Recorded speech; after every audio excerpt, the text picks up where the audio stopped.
Hi, Ava hadn't slept in 31 hours. Her hands were shaking so bad she had to double tap, each key like she was typing Morse code from a lifeboat. The backend was hemorrhaging memory, like a stroke victim, Riddy's cues backing up into infinity, and staging logs flashing red like a Las Vegas brothel sign. Meanwhile, every other leader in the company was blackout drunk in Austin, tagging Instagram posts with #SXSW vibes, while the platform they built on her spine was moments from collapsing in front of a $14 million client. She was in a server room lit by flickering fluorescent lights and desperation, hoodie soaked in sweat, coffee cold, and untouched. Jenkins kept failing silently. The memory leak wasn't in the usual suspect, wasn't even in the containerized microservices.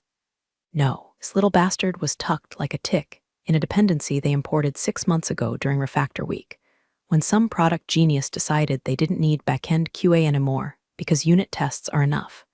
She found it, patched it, hot-swapped the container with a custom, per build she shoved through a shadow CI/CD pipeline she wasn't technically supposed to have access to.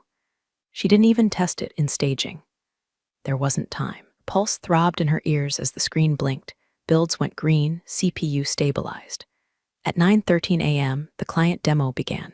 Everything held. No crashes, no latency spikes. No one even knew how close they came to total ruin.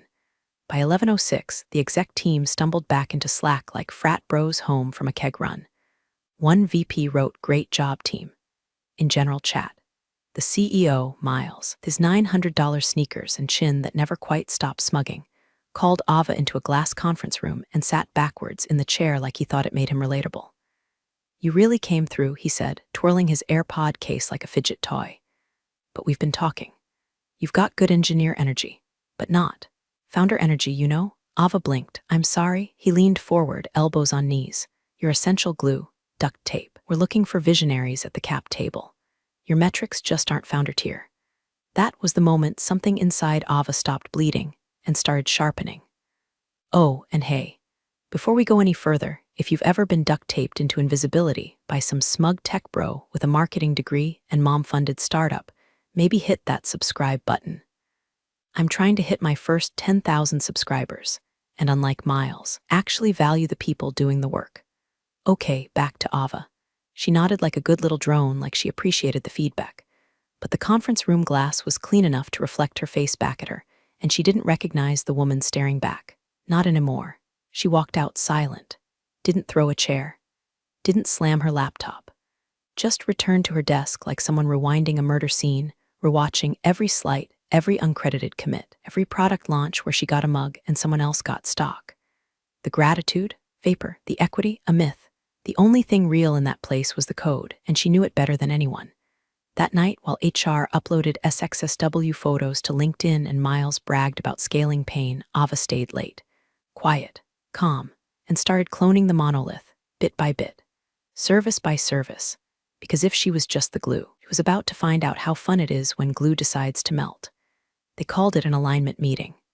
You know the type, everyone pretending to give a damn about company culture, while their eyes scream, "Just let me get back to my ticket queue before someone slacks me again." Ava sat quietly, 4th row from the front, the only woman in her immediate radius not dressed like a Patagonia ad, wondering how long she could hold in the urge to scream. CEO stood at the front of the room in his standard issue startup hoodie and a grin that came factory installed on trust fund babies. "We're thrilled to welcome a new head of product," he beamed. "Some of you already know him. He's been shadowing our teams for the last quarter. Let's give it up for Kyle." And out struts Kyle, 32, MBA, hair like a cologne commercial. He was the guy who asked Ava in his first week if GitHub could do PowerPoint exports. Ava had trained him personally, showed him how the backend interfaced with the feature flags, helped him debug his first commit where he tried to filter user types by their email domain. She even wrote the first draft of the product roadmap he was now holding in his soft, uncalloused hands like he invented gravity. And we're excited to say Kyle's also received a generous stock option package, Miles added, clapping with that punchable rhythm startup CEOs seem to learn in private school. Ava didn't clap.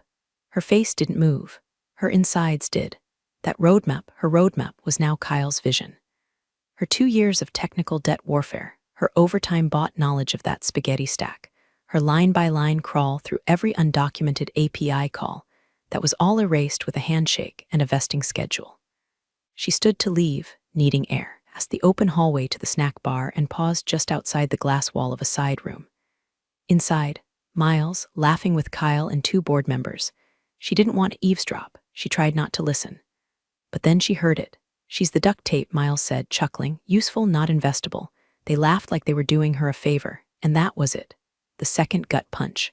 The first had made her bleed, this one, it froze the blood solid. Ava went back to her desk. No tears, no dramatics, just methodical breathing. Every keystroke from here out was war prep. She slid in her earbuds, opened a private terminal, and started syncing their monorepo into a ghost repo, mirrored, firewalled, tucked behind a chain of private keys and disposable emails. Her commit messages were vague, her scripts anonymized. But the logic she rebuilt in that repo, flawless, modular, elegant, almost poetic. By 3:17 a.m., she'd registered an LLC in Delaware. By 3:23, she owned the domain. By 4 o'clock, she had a GitHub organization and infrastructure forked to scale. She called it Spectre Systems, because every great haunting needs a name. While the company slept off cocktails and self-importance, Ava became her own founder. Not with words, not with pitch decks, with code. Because they wanted vision. She'd show them what it looked like when duct tape learned how to build bombs. By the following Monday, Ava wore her new skin like Kevlar, quiet, polished, even helpful. If anyone noticed how serene she looked sipping cold brew while Jenkins piped failure logs into her private Slack channel, they didn't say a damn thing. After all, she was just the back-end lead, legacy wrangler, tech debt whisperer, the human lint roller for everyone else's code crimes. When she proposed a modular refresh of our legacy services for greater scalability, everyone nodded like she'd offered free stock options. Miles called it founder-style initiative. Kyle nodded thoughtfully while Googling what a reverse proxy was. She rewrote the billing service first. No one questioned it. Billing always broke on Fridays. She wrapped it in a proxy module, one she privately hosted under her own AWS org. It relayed everything flawlessly. No latency, no flags. Except now, every request passed through her logic first. Then came user authentication. Then file storage. Slowly, deliberately, she split monoliths into microservices, and each one got its own wrapper. Externally, they looked like optimization. Internally, they were encrypted backdoors into her private infrastructure, Spectre Systems humming quietly beneath their noses like a second set of lungs.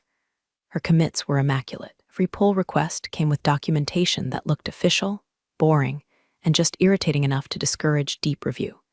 She commented her own code like a distracted intern, typos, vague notes, things like fixes flow for user edge cases. No one wants to peer into that mess. It's the software engineer's equivalent of leaving laundry on the chair. People just walk around it. The company Slack lit up daily with praise for our incredible back-end stability. I'll bless his linked-influenced soul, wrote a Medium post titled "Why Clean Code is the New Culture," and tagged Ava without reading a single line of what she'd done. At one point, the CEO forwarded the post to the investor thread with a line that made her smirk so hard she had to mute her mic. "We've hardened the back end. Bulletproof now. God bless his trust fund. But here's the thing about ghosts. They can only haunt if no one's looking too closely. Ghosts make noise." 2 weeks in, a junior dev named Mateo flagged something weird. He'd been debugging staging and found what looked like an external ping call during user onboarding. It routed through a domain he didn't recognize. He dropped a note in hash backend issues. "Hey, getting some unexpected headers from user SVC. Looks like third-party relay. Anyone know what this is?" Ava answered within minutes. "Yeah, that's part of the audit logging layer we're scaffolding. Supposed to be abstracted later. Ignore for now." Thumbs up Mateo liked the message. No one else replied. That post got buried under pizza party polls and Friday dog pics. And Mateo, poor guy, got reassigned to QA automation after saying "rejects gives me migraines" in a stand-up. Ava watched it all unfold like a tarot card spread. Ambition, ignorance, misplaced trust. She wasn't angry anymore, wasn't even hurt. She was patient. Because when you're building a guillotine out of source code, the most important thing is making sure the blade drops silent. The email subject line read, "Series B, Final Diligence Packet Confidential." Ava clicked it with the same deadpan curiosity she reserved for anti-harassment trainings and Kyle's Medium posts. She wasn't supposed to be CC'd, but Miles had a habit of looping her in when he needed a favor, not a voice. This time, he wanted her to validate some back-end metrics before the pitch deck went out to the VC bloodhounds. She scrolled past the front-loaded nonsense, market fit projections, vertical synergy matrices, Kyle's sunlit headshot under a banner that read Architect of Scale. Then she saw it. A bullet point in bold, listed beneath Technical Innovation Roadmap, Scalable Refactor of Backend Infrastructure, led by product head Kyle Langston, built from legacy monolith into distributed microservices. She blinked once, twice, laughed, not out loud, more like an exhale that tasted like blood, led by Kyle. As if that man could even spell container orchestration without a lifeline. It wasn't just theft, it was performance art. Kyle hadn't written a single line of code in over a month, but here he was, asking in credit for Ava's surgical re-architecture like he birthed the dam system out of his mediocre pores. But Ava didn't rage. She didn't stomp or slack a lawyer or march into a meeting. She simply opened the repo, nested deep inside her wrappers, behind a low-traffic call path in the user verification module. She embedded what she called a Spectre signature. A passive flag, harmless until toggled. And when it was, it would begin piping reroute logs, ownership timestamps, and licensing headers into a readable file, encrypted with a key held by her Delaware C-Corp. She didn't even obfuscate it that hard. She wanted it to be found, but not until it was too late to spin the narrative. After all, investor due diligence doesn't just look at product. They look at provenance. And once they flipped that flag, every call routed through Spectre systems would light up like a crime scene under UV. Timing had to be perfect. Activate too early and they might contain it. Too late and she'd miss the investor window. But just before signing, when the lawyers were locked in, decks printed, and term sheets loaded, that's when ghosts come to dinner. Ava spent the rest of the day humming softly, tapping her fingers along her desk in a rhythm only she understood. She fixed 2 bugs Kyle reported, both user error, pushed a silent update to the deploy pipeline, added a comment no one would read. / legacy flag, deprecated in production, triggers audit cache if true. Then she logged out. That night, she walked her dog, cooked herself dinner, watched a nature doc where a leopard dismantled a baboon colony in silence, one by one. She sipped wine while the narrator whispered about patience and precision. And when her phone buzzed with another Slack ping from Miles, need you to polish back-end slides for tomorrow's investor preview. He didn't reply, she just smiled. They wanted to steal the bones of her system. Fine, let them build their castle on haunted ground. The meeting invite said quick sync, but it smelled like a firing before she even clicked join. That scent, burnt coffee and bullshit, hung in the digital air. Ava entered the Zoom room to find Miles already there, buttoned down, unbuttoned just enough to signal founder vulnerability, flanked by the head of HR. Looked like she was legally prohibited from blinking. Ava, hey, Miles began, voice syrupy with fake empathy. Listen, first off, your work has been incredible. Seriously, what you've done with the back end? Insane. We wouldn't be here without you. Then I assume this is a raise call, Ava deadpanned, sipping her coffee like it wasn't 3 seconds from scalding. Miles chuckled, missing the sarcasm by a mile. Well, no. Actually, we're doing some structural realignment ahead of the Series B. Tightening expenses, simplifying roles. And with the platform finally stabilized, thanks to your great work, we realized a lot of what you do has now been, systematized. Ava blinked once. No expression. He continued. So we're winding down your contract. Gonna sunset it by end of the month. HR spoke up, finally allowed to exist. You'll vest 50% of your equity cliff. That's fair considering the timeline. Ava nodded. One slow, precise motion. Thank you for the opportunity, she said it calmly. No venom. Just enough warmth to make them think she was going to slink off and cry into an Indeed tab. Miles looked relieved, like he'd dodged a tantrum.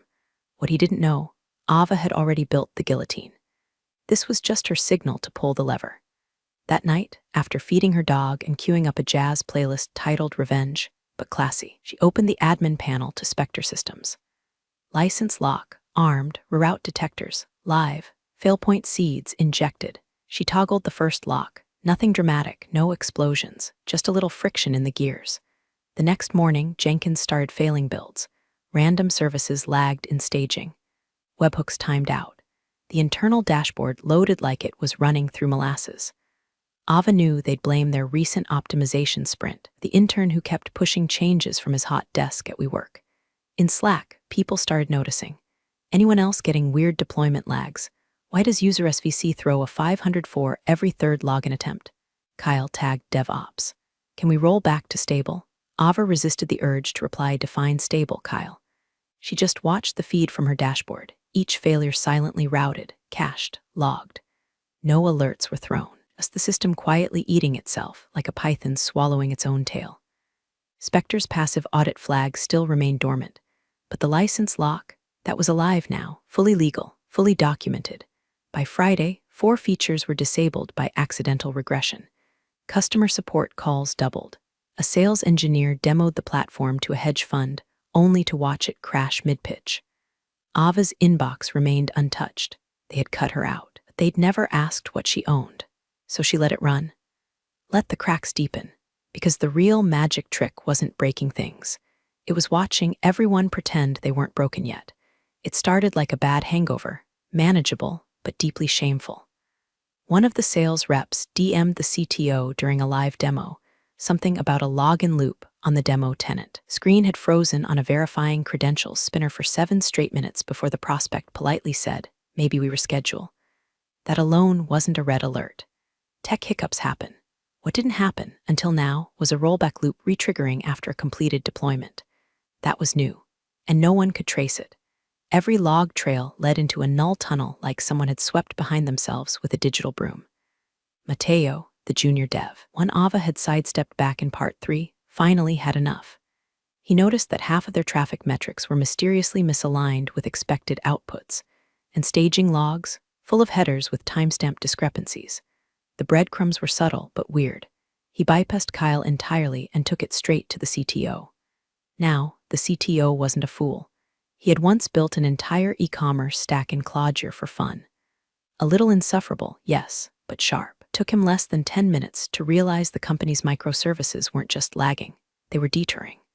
Whole clusters were routing through a relay service that didn't belong to their AWS org. It had started as a convenience layer, or so they thought. Now it was the operating spine of the platform, and they had no idea who held the keys. The CTO pulled every engineer into a panic call. Cameras on, eyes bloodshot. No one knew who set up the Spectre relay. No one could contact Ava. Miles tried her cell. No answer. Tried Slack. Message unread. Tried her personal email. Bounce back. Is she ghosting us? He hissed to HR. They lit up the hash war room channel. Pings flew. Every engineer digging into every service wrapper. People opened files they hadn't touched in months. And that's when they found it. In the DevTools panel, buried under a cascading error log in the admin dashboard, was a footer element they'd never noticed before. Maybe because it rendered in white-on-white 9px font, styled in a way that made it look like debug filler. But it was there. Spectre Systems LLC, licensed runtime shell v1.04c. Jordan's silence hit the war room like a slap. Ava, Jordan, they're Ava. Miles stared at the screen like it had insulted his lineage. She named it after herself, he stammered. Why the hell didn't anyone catch this? Mateo mumbled, I flagged something weird months ago. Got dismissed. The CTO just sighed and closed his laptop.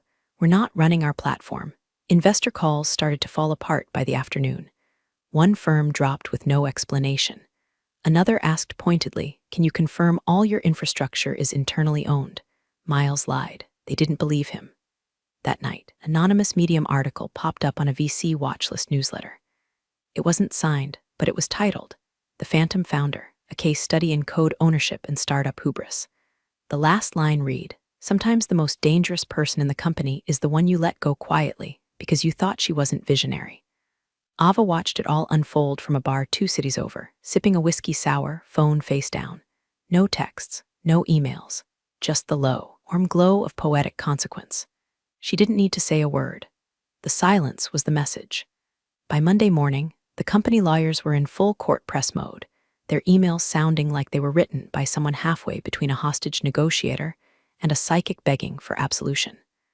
We're hoping to have a constructive dialogue regarding recent IP clarifications. Please, let us know a convenient time to connect. We'd like to resolve this amicably. Legal team is committed to de-escalation and partnership translation. Please don't sue us into ash. Ava didn't respond. The next day, the CTO resigned. No notice, no farewell message, just a short Slack ping at 4:13 a.m. Effective immediately. I suggest an infrastructure audit. His LinkedIn was updated by noon, exploring new opportunities, open to advisory roles. Inside the office, panic had turned into performance anxiety. Miles kept holding alignment huddles where no one aligned. Kyle tried to look busy by standing near whiteboards and drawing clouds labeled innovation in red marker. But then came the leak. Ava never found out who did it. Maybe a disgusted engineer, maybe a pissed-off junior tired of being ignored. Either way, the document landed in the inboxes of 3 VCs and one highly caffeinated Substack writer. Internal infrastructure review. IP risk assessment, confidential. It confirmed what Ava already knew, but now it had corporate letterhead to prove it. Approximately 60% of core backend infrastructure is currently routed through external proprietary services registered to Spectre Systems LLC, Delaware Corp. Ownership traced to Ava Jordan. License terms unclear. Liability high. Substack post titled it, "Startup Held Hostage by Its Own Backend." The story went viral on Hacker News before lunch. That afternoon, a proper email arrived, not from Miles, from counsel. The subject, licensing resolution proposal urgent. The tone was different now. Stripped of fake pleasantries, direct, borderline begging. They attached a spreadsheet Ava had prepared for this exact moment. It had been ready for weeks. She didn't even open it, just forwarded it to her attorney with a smile. The lawyer replied to the company on her behalf. Please see attached fee table for runtime licensing of Spectre Systems modules currently in production use. Licensing fees are retroactive to the first unauthorized deployment per U.S. intellectual property statutes. Continued use without compliance may constitute willful infringement. We have also attached routing logs and usage records, which can be submitted for formal discovery if needed. No threats, no insults, just clean, surgical execution. Inside the company, Slack leaked like a cracked hull. How bad is it? I heard she owns the API gateway. Why is there a footer on our login page that says Spectre 1.04 now? Miles stopped showing up on video calls. When he did speak, he sounded like someone trying not to vomit in front of investors. Still, Ava didn't respond. She let it marinate, let them twist.